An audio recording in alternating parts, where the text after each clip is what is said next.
ദേശീയപാത വികസനവുമായി ബന്ധപ്പെട്ട് കായംകുളം, അമ്പലപ്പുഴ മണ്ഡലങ്ങളിൽ നിലനിൽക്കുന്ന പ്രശ്നങ്ങളും ആശങ്കകളും സർക്കാർ തലത്തിലെ ഉന്നത വിദഗ്ധ സമിതി പരിശോധിച്ച് അന്തിമ തീരുമാനമെടുക്കാൻ സർവകക്ഷി യോഗത്തിൽ ധാരണയായി.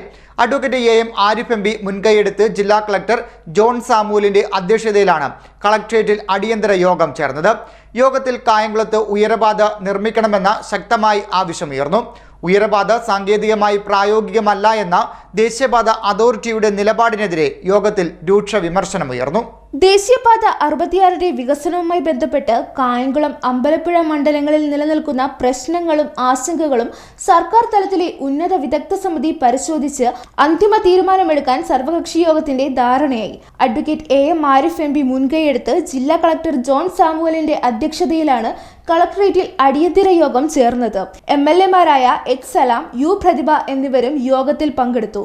കായംകുളത്ത് ഉയരപാത നിർമ്മിക്കാൻ സാങ്കേതികമായി സാധിക്കില്ല എന്ന ദേശീയപാത അതോറിറ്റിയുടെ നിലപാടിനെതിരെ യോഗത്തിൽ രൂക്ഷ വിമർശനമുയർന്നു. താൻ ഈ ആവശ്യം ഉന്നയിച്ച് 2023 ജൂൺ 17 കേന്ദ്ര ഉപരിതല ഗതാഗത വകുപ്പ് മന്ത്രി നിതിൻ ഗഡ്കരിക്ക് നൽകിയ കത്തിന് മറുപടി നൽകാൻ ദേശീയപാത അതോറിറ്റി ഇതുവരെ തയ്യാറായിട്ടില്ല എന്ന് MP കുറ്റപ്പെടുത്തി.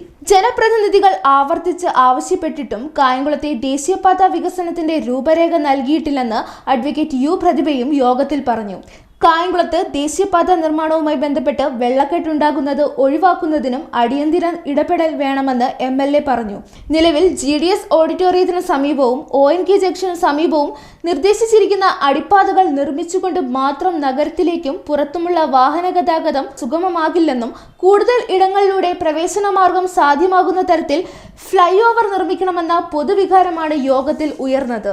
ഇതേ തുടർന്ന് ഇക്കാര്യത്തിൽ ദേശീയപാത അതോറിറ്റിയുടെ അടിയന്തര വിശദീകരണം തേടുന്നതിനും വിദഗ്ധ സമിതിയുടെ പരിഗണനയ്ക്ക് വിടാൻ സർക്കാരിനോട് ആവശ്യപ്പെടാനുമുള്ള തീരുമാനം ജില്ലാ കളക്ടർ അറിയിച്ചു. നിലവിലെ സർവകക്ഷി യോഗത്തിന്റെ തീരുമാനങ്ങളും ആവശ്യങ്ങളും സംബന്ധിച്ച് ജില്ലാ കളക്ടർ ദേശീയപാത അതോറിറ്റിക്ക് കത്ത് നൽകുമെന്നും 7 ദിവസത്തിനകം ഇതു സംബന്ധിച്ച വിശദീകരണം ഉൾപ്പെടെ ഉന്നതതല സമിതി തീരുമാനിക്കണമെന്ന് കാട്ടി സർക്കാരിലേക്ക് അയക്കുമെന്നും കളക്ടർ പറഞ്ഞു. തോട്ടപ്പള്ളിയിൽ ഹാർബർ വികസനം സാധ്യമാകുന്ന തരത്തിൽ പുതിയ പാലത്തിന്റെ രൂപരേഖയിൽ മാറ്റം വരുത്തണമെന്ന ആവശ്യത്തിൽ തീരുമാനമെടുക്കാൻ ഇതുവരെ തയ്യാറായിട്ടില്ലെന്ന് H. സലാം MLA യോഗത്തിൽ പറഞ്ഞു. നിരവധി ഇടപെടലുകൾക്ക് ശേഷമാണ് മെഡിക്കൽ കോളേജ് ജംഗ്ഷനിൽ ഇപ്പോൾ അണ്ടർപാസ് അനുവദിച്ചതെന്നും MLA പറഞ്ഞു.